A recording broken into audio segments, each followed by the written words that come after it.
पार्वती, तुम्हारे गजरे के लिए बसंत ऋतु के मौल श्री मिल गए।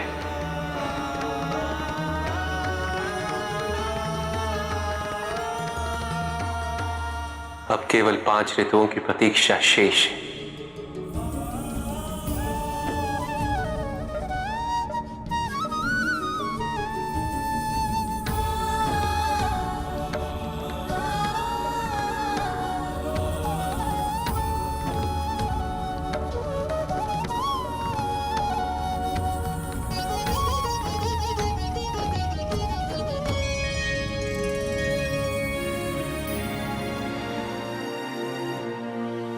आपके पद चिन्हों की मिट्टी से हमने ये प्रतिमा बनाई है। अब जब तक आप लौट नहीं आते तब तक हम आपकी इस प्रतिमा से बातें करेंगे।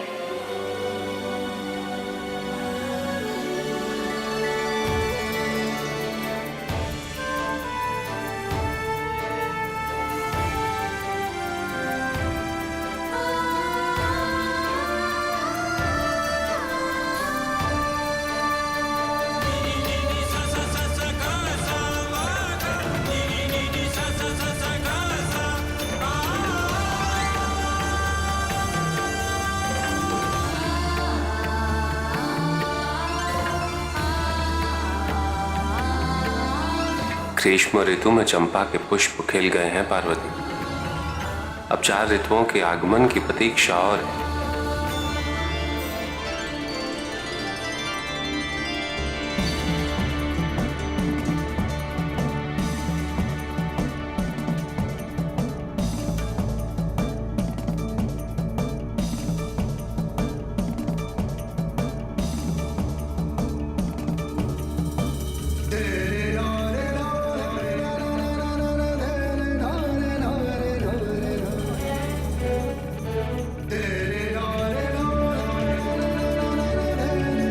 शिवप्रिया हमें सूचित कर रहा है कि आपने ग्रीष्म ऋतु से हमारे लिए पुष्प एकत्रित कर दिए हैं।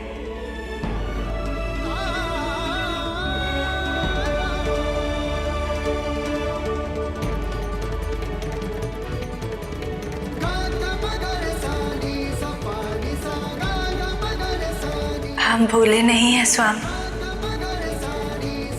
कैसे उस दिन हम पिताजी के भवन से बाहर निकले थे पुष्प एकत्रित करने हेतु।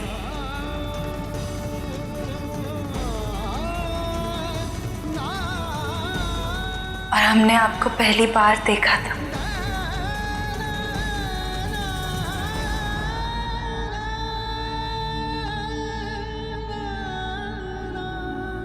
कहते हैं अतीत पे नहीं वर्तमान पे ध्यान केंद्रित करना चाहिए, किंतु जब अतीत ही इतना सुंदर तो कोई उसकी स्मृतियां कैसे भुला दे। हम तो इस अतीत की स्मृतियों को कभी नहीं भुलाएंगे।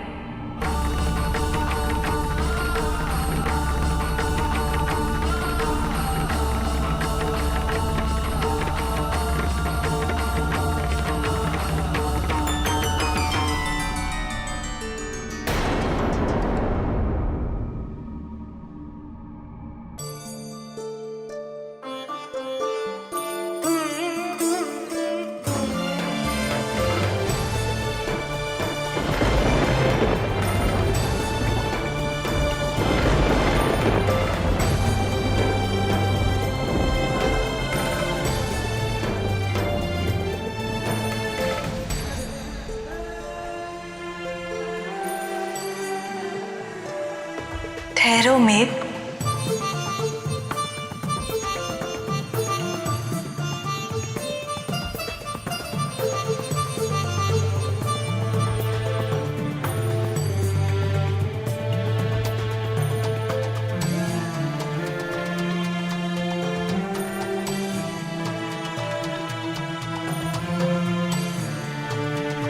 तुम हमारे स्वामी के पास जाओ और उनसे कहो कि प्रतीक्षा का प्रत्येक क्षण व्याकुलता से भरपूर है और फिर वर्षा ऋतु तो पति पत्नी के मिलन की ऋतु है। ऐसे में ये वियोग और भी असहनीय होता जा रहा है।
पार्वती से कहना कि विरह की अग्नि प्रेम को शुद्ध करती, और साथ ही उसे अपनी कथा भी सुना। उससे कहना कि कैसे तुम समुद्र में रहते और सूर्य के ताप ने तुम्हें वाष्प बनाया। समुद्र से तुम्हारा वियोग हुआ। अब जब तुम्हें शीतलता मिलेगी तभी तुम बरसोगे और किसी नदी में बहते बहते तुम्हारा समुद्र से पुनर्मिलन होगा, क्योंकि समुद्र से दूर जाने की तुम्हारी यात्रा तो मात्र समुद्र से पुनर्मिलन का माध्यम है।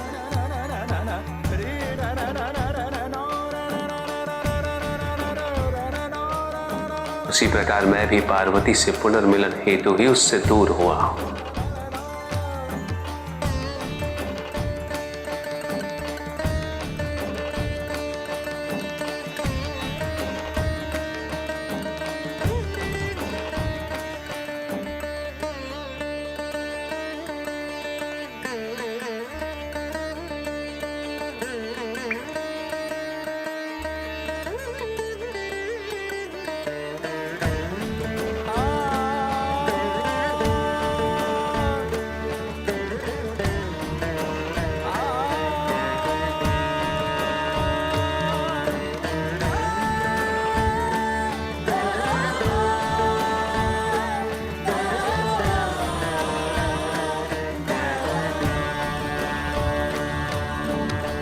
स्वामी, हम आपके संदेश में निहित अर्थ समझ गए।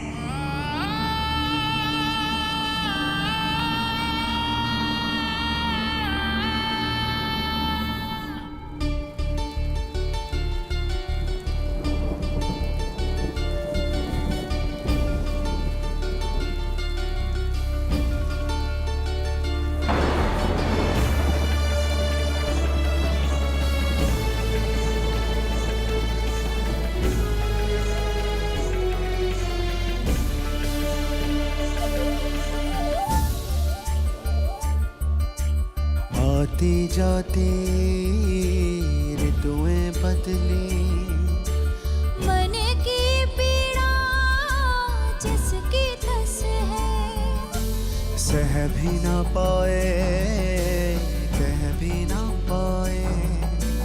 मन रे तू कितना बेबस है, मन रे तू कितना बेबस है। मन रे तू कितना बेबस है, मन रे तू कितना बेबस है, मन रे तू कितना बेबस है।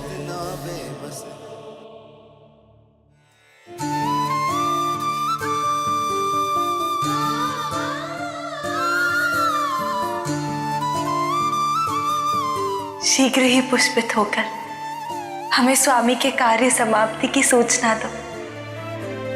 हम उन्हें देखने हेतु व्याकुल हैं।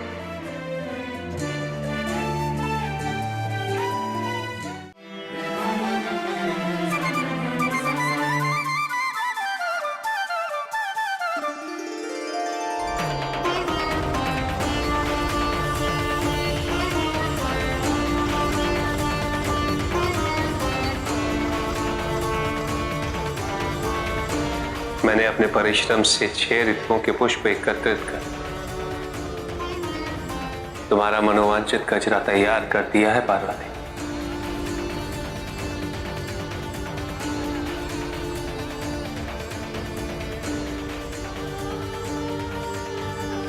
मैं शीघ्र ही आऊंगा तुम्हारे पास।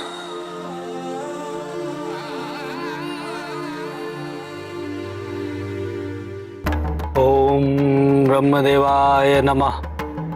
ओम ब्रह्मदेवाय नमः।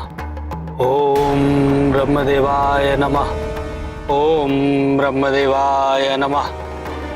देवराज, हमने 1 वर्ष तक उनकी तपस्या भंग करने का हर संभव प्रयास कर लिया, किंतु त्रिशरा अडिग हैं। उन्होंने हमें देखा तक नहीं। मैं ऐसे किसी को भी देखने योग्य नहीं छोड़ूंगा। ओम ब्रह्मदेवाय। त्रिशरा, यदि आज तुमने अपने नेत्र नहीं खोले तो मैं तुम्हारे नेत्र सदैव के लिए बंद कर दूंगा। ओम ब्रह्मदेवाय नमः। ओम ब्रह्मदेवाय नमः। ओम ब्रह्मदेवाय नमः। ओम ब्रह्मदेवाय नमः। ओम ब्रह्मदेवाय नमः। बंद कर अपनी तपस्या। ओम ब्रह्मदेवाय नमः।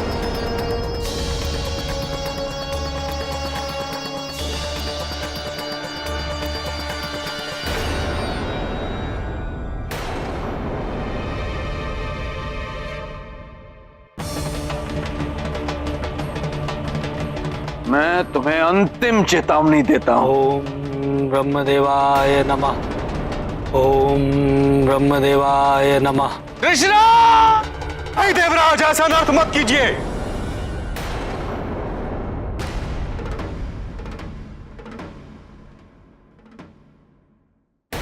ये क्या अनर्थ कर दिया आपने देवराज? त्रिशरा ब्रह्म भक्त था और तपस्या करते समय किसी का वध कर देना तो घोर अपराध होता है देवराज। त्रिदेव का इस पर कुपित होना निश्चित है। त्रिदेव यदि कुपित होना चाहें तो अवश्य हो जाएं।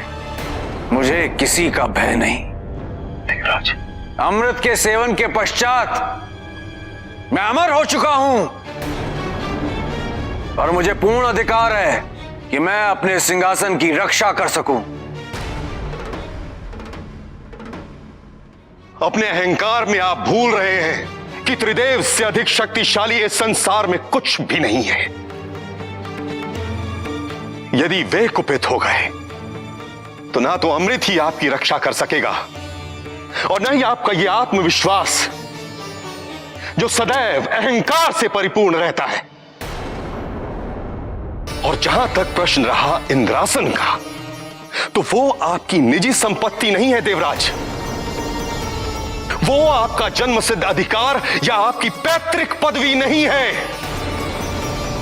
देवराज इंद्र तो मात्र एक उपाधि है, एक पद जिस पर त्रिदेव उसे नियुक्त करते हैं जो उसके योग्य हो। और आपको भी वो पद त्रिदेव की कृपा से ही प्राप्त हुआ है देवराज। किंतु आपने अपने स्वार्थ भाव में आकर उस सिंहासन की रक्षा हेतु एक तपस्वी का वध कर दिया है देवराज। यह ब्रह्म हत्या है, घोर अपराध है ये। और ऐसे पाप से मुक्ति तो अमृत पीने वालों को भी प्राप्त नहीं हो सकती है देवराज।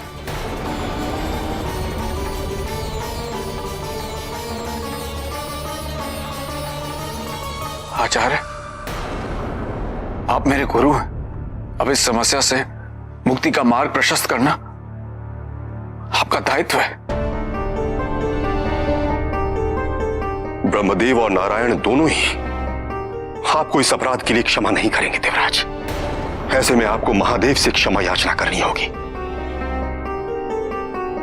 यदि उन्होंने आपकी प्रार्थना स्वीकार कर ली तो कदाचित आपको इस संकट से मुक्ति मिल पाएगी देवराज।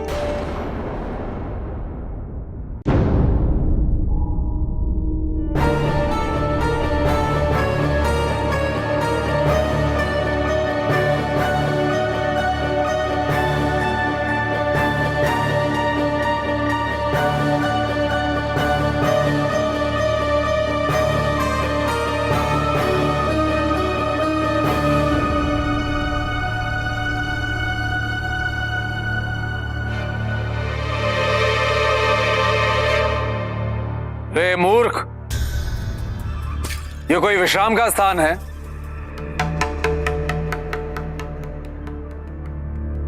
बधिर है क्या? जानता नहीं मैं कौन हूं? मेरे आदेश का पालन कर और उठ यहां से। शांत हो जाइए देवराज, शांत हो जाइए। हट जा मेरे मार्ग से, अन्यथा अन्यथा क्या?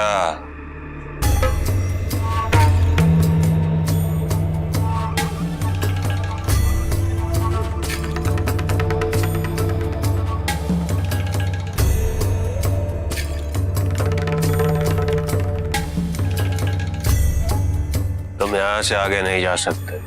आगे नहीं जा सकता? तू मेरे मार्ग को अवरुद्ध करने वाला होता कौन है? है कौन तू? तू जानता भी है मैं कौन हूं?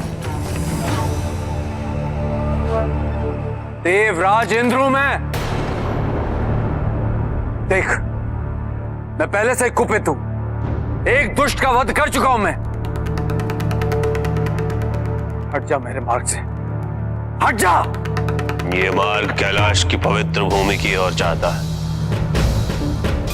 इस पर तुम्हारे जैसे अहंकारी को चलने की अनुमति नहीं।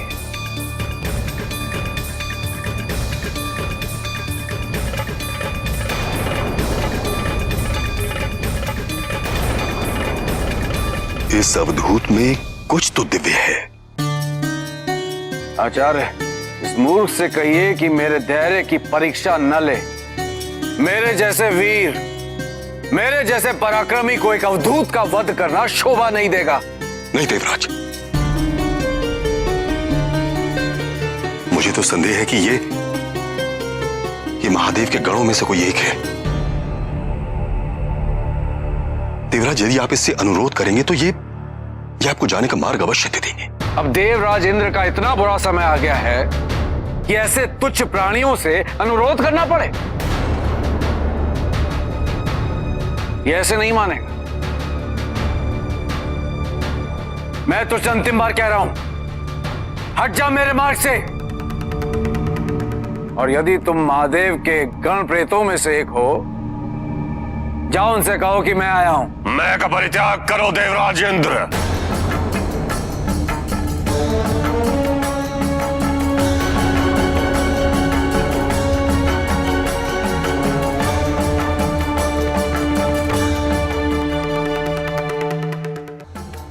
सबसे पूर्व अपने मन का शुद्धिकरण कीजिए,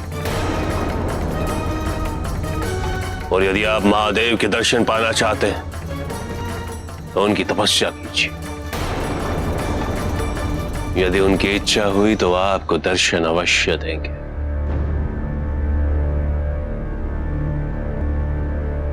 इसे मेरा अंतिम निवेदन समझिए देवराज। मैं एक और वध नहीं करना चाहता हूं आचार्य। जाओ, पहले जो तुमने वध किया है उसके प्रायश्चित हेतु तपस्या अनिवार्य है। प्रायश्चित के पश्चात ही क्षमा प्राप्त हो सकती है। तू इंद्र से तपस्या करवाएगा,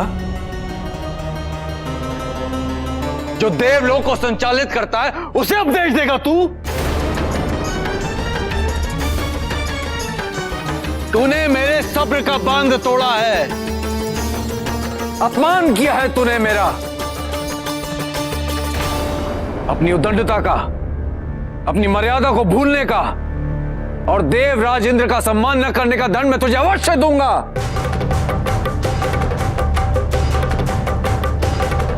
अभी इसी क्षण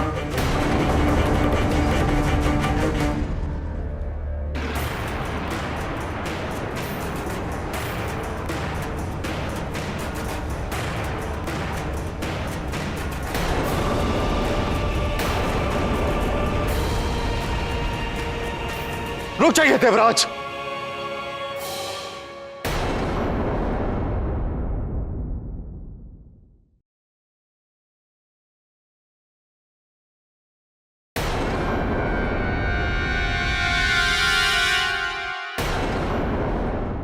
स्वामी, हम प्रतीक्षा कर रहे हैं कि कब आप हमारे लिए वो गजरा लाएंगे और उससे हमारे केश सजाएंगे, तभी हमारा श्रृंगार पूर्ण होगा।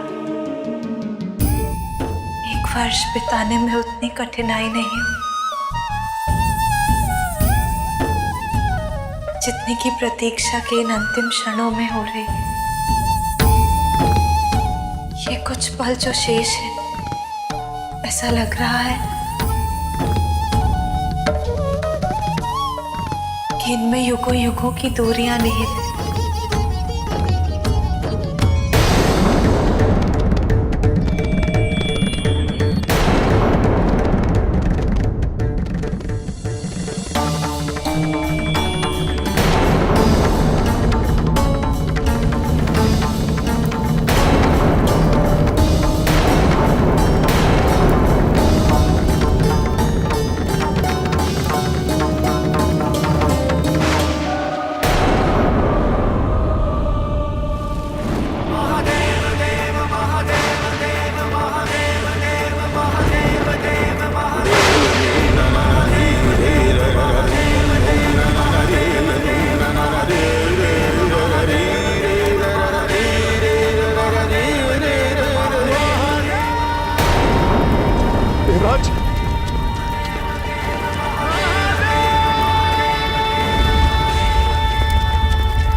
क्षमा प्रभु, क्षमा।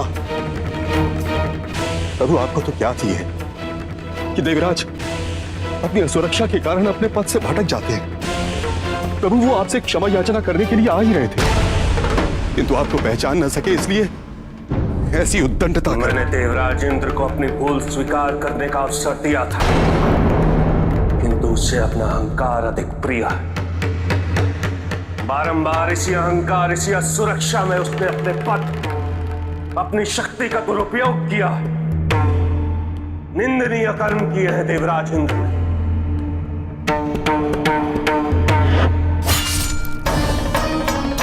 इंद्र ये भूल गया कि शक्ति के साथ दायित्व भी अनिवार्य होता है। किंतु प्रभु, देवराज की अनुपस्थिति में आपने भी अराजकता फैलते देखी है। देवराज के वध में संसार का अहित नहीं थे प्रभु। अब मैं वही करूंगा जो आप कहेंगे। महादेव, महादेव, मुझसे भूल हो गई। अब जो कहेंगे मैं आपकी हर बात मानूंगा। प्रभु, देवराज को दंड से अधिक मार्गदर्शन की आवश्यकता है प्रभु। कृपा कर उन्हें क्षमा कर दीजिए, क्षमा कर दीजिए उन्हें प्रभु। कई बार किया देवगुरु, किंतु उसका परिणाम क्या हुआ? देवराज का अहंकार इतना बढ़ गया कि उसे अपने दुष्कर्म पितृदेव के कुपित होने का भी भय नहीं था। समस्त संसार के हित के लिए देवराज का अंत अनिवार्य है। प्रभु, देवगुरु का धर्म है देवताओं की रक्षा करना। आज इंद्र का अंत हुआ तो क्या सोचेगा यह संसार कि ये अभागा अपने शिष्य की रक्षा भी ना कर सका। महादेव, मुझे क्षमा कर दीजिए, मुझे क्षमा कर दीजिए महादेव। प्रभु, प्रभु, प्रभु, प्रभु, मुझे क्षमा कर दीजिए प्रभु। मैं मूर्ख हूँ प्रभु, मैं मूर्ख हूँ। मैं अपने अहंकार में आपको नहीं पहचान पाया प्रभु। मुझे एक अवसर दे दीजिए प्रभु, एक अवसर दे दीजिए। मैं आपको निराश नहीं करूंगा प्रभु, मैं आपको निराश नहीं करूंगा प्रभु।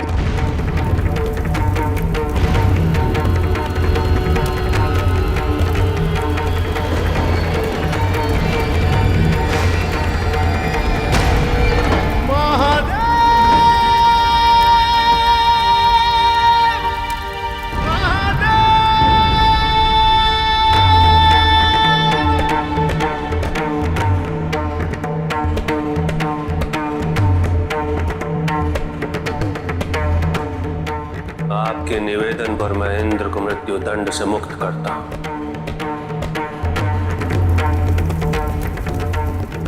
किंतु मेरे तीसरे नेत्र से प्रक्षेपित इस क्रोध अग्नि को मैं पुनः अपने शरीर में धारण नहीं कर सकता।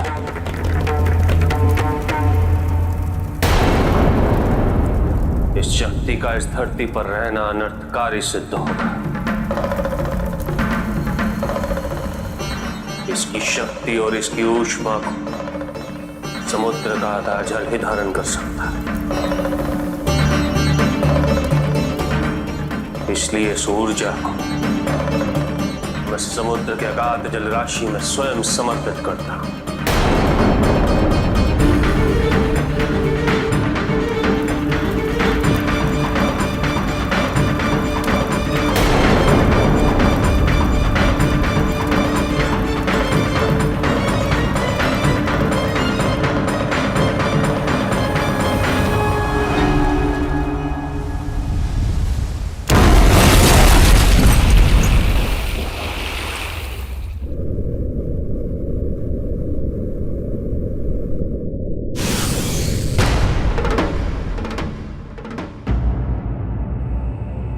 इस वृक्ष ने हमें आपके आगमन का संकेत दिया था, तो फिर आपके विलंब का कारण क्या है स्वामी? कहीं इसके पीछे आपकी स्वेच्छा तो नहीं है हमें सताने की? कहीं ऐसा तो नहीं कि पुनः इस संसार की कोई समस्या सुलझाने के लिए आप हमारे कचरे के बारे में भूल गए हो?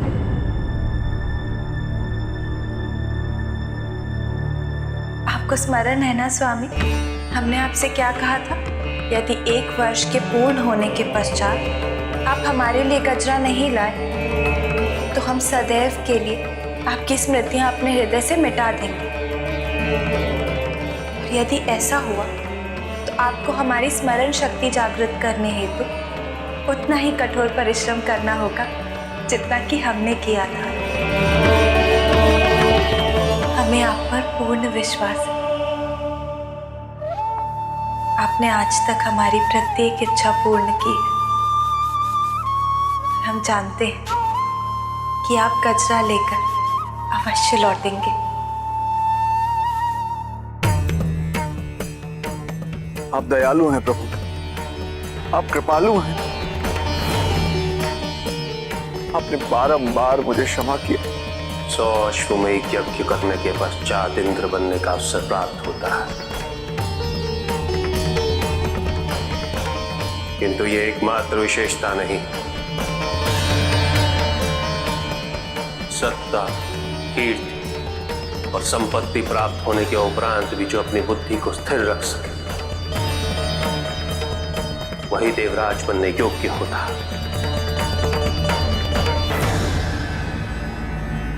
तुम में ये सभी गुण थे, किंतु तुमने उन गुणों का परित्याग कर भूल चुके हो अपने पद की गरिमा को, उसकी महत्ता को, उसकी मर्यादा को। देवताओं का प्रतिनिधि ही देवराज कहलाता है। धर्म, दान और परोपकार करने वाला ही देवेंद्र कहला सकता है। किंतु आज तुमने इन सभी गुणों के विपरीत कार्य किया। तुमने अपना उद्देश्य इंद्रासन को सुरक्षित रखने तक ही सीमित कर दिया। भाई तो प्रभु,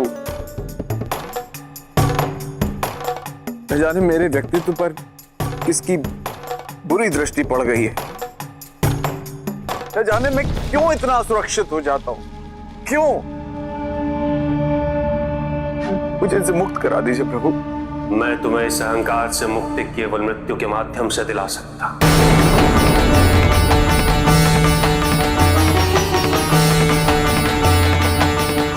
और कोई उपाय नहीं है मेरे पास।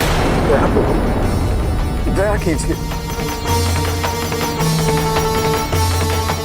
यदि तुम जीवित रह के इन अवगुणों से मुक्ति पाना चाहते हो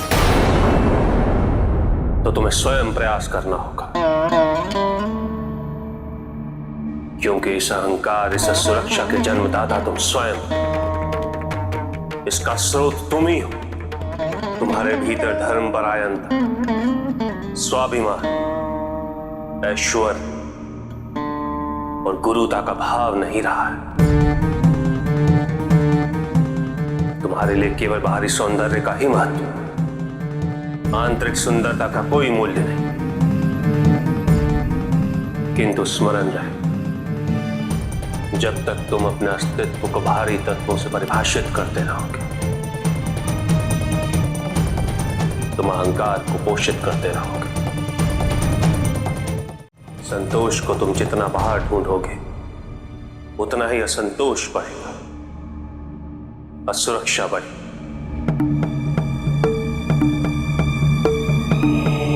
क्योंकि तुम्हारे बाहर जो कुछ भी सब नश्वर है। संतोष के लिए जो भी अनिवार्य है वो तुम्हें केवल भीतर ही प्राप्त होगा और अपने अंतर्मन तक पहुंचने का मार्ग केवल योग से ही प्रशस्त हो सकता है। स्मरण रहे इंद्र, तुम्हारे लिए यह अंतिम अवसर था जो तुम्हें अपने गुरु की कृपा से प्राप्त हो। यदि इसके पश्चात तुमने कोई भी भूल की, क्षमा की अपेक्षा करना उससे भी बड़ी भूल होगी। तुमने त्रिशिरा का वध करके जो पाप किया है, उसका परिणाम समस्त संसार के सामने भविष्य में अवश्य आएगा।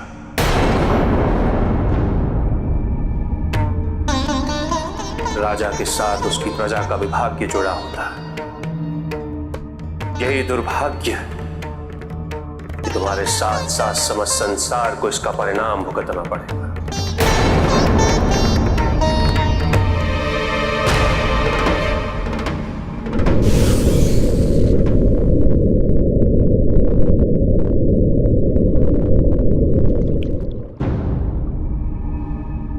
यदि मेरे दुष्कर्मों का परिणाम संकट बनकर भविष्य में सामने आएगा तो क्या मैं उसे परिवर्तित नहीं कर सकता हूं प्रभु?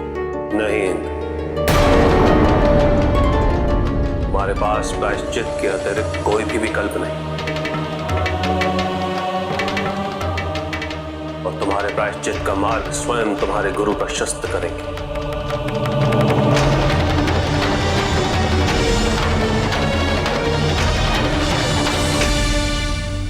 गुरु का स्थान तो इस संसार में ईश्वर से भी बड़ा होता। जिस प्रकार सूर्य के उदय होने पर अंधकार दूर होता है, उसी प्रकार गुरु के वचन मन में फैले अंधकार को नष्ट कर उसे ज्ञान की दिव्यता से सुसज्जित करते हैं।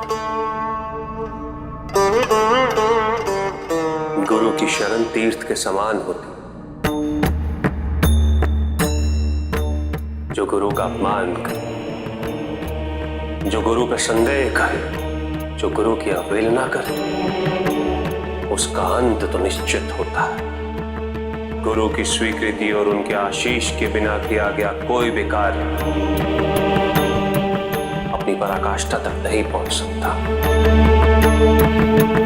नहीं प्रभु, मैं तो स्वयं गुरु के दायित्व को निभाने में असफल रहा हूं। गुरु कहलाने के योग्य नहीं हूं मैं। यदि मैंने अपना कर्तव्य पूर्णतः निभाया होता तो आज ये दिन न देखना पड़ता।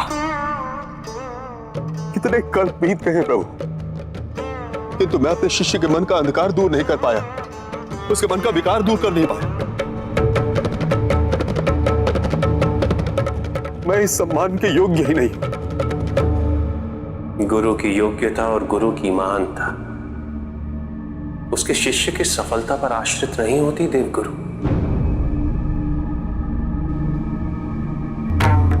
गुरु तो ज्ञान का महासागर होता है। इस महासागर में कौन सा शिष्य कर्ण चुनता है और कौन सा मोती, ये तो शिष्य पर ही निर्भर करता है। आपने तो सदैव गुरु के धर्म का पालन किया है। आप तो सम्मान योग्य हैं देवगुरु। आज आपने संकटपूर्ण परिस्थिति में अपने शिष्य का साथ नहीं छोड़ा। अपने शिष्य के प्राणों की रक्षा कर गुरु की गरिमा, उसके महत्व और उसकी प्रतिष्ठा को पुनः स्थापित कर दिया।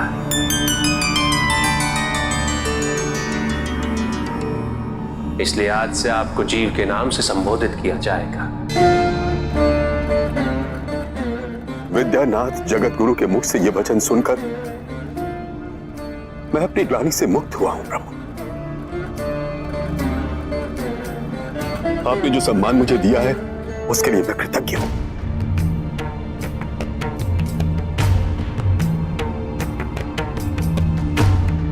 जाओ इंद्र, इस जीवन दान को अपना नया जन्म समझो और इसे स्वयं सार्थक बनाओ। अवश्य प्रभु, अवश्य।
ये आपकी नहीं, हमारी परीक्षा सिद्ध हुई।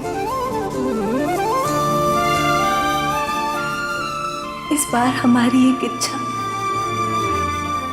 हमारे एकाकीपन का कारण बन गई।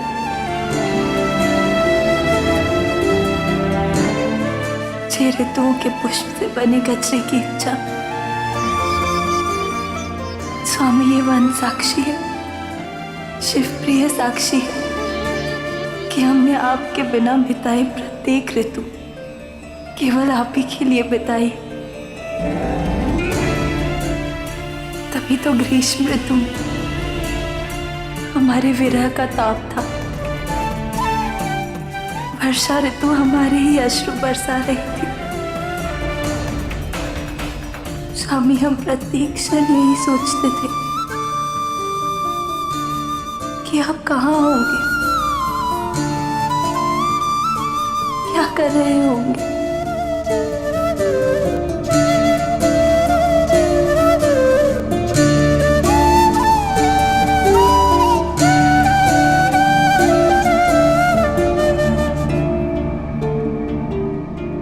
किंतु स्वामी, ये गजरा हमारे अनादि अनंत प्रेम का प्रतीक बन जाएगा। वही प्रेम जिसके लिए आपने इतने कष्ट उठाए। ताना दिन तना न तेरे ना, ताना दिन तना न तेरे ना, नारे दिन तना। स्वामी, हम सदैव उसको अपने पास रखेंगे। हम उस अद्भुत गजरे को देखने हेतु अधीर हैं। आप विलंब मत कीजिए स्वामी, हमें वो गजरा दिखा दीजिए।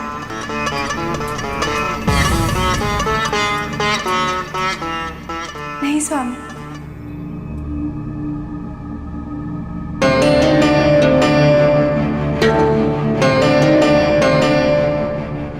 हम चाहते हैं कि आप स्वयं उस कचरे को हमारे केश में सजाएं, तभी हम स्वयं को दर्पण में देखेंगे।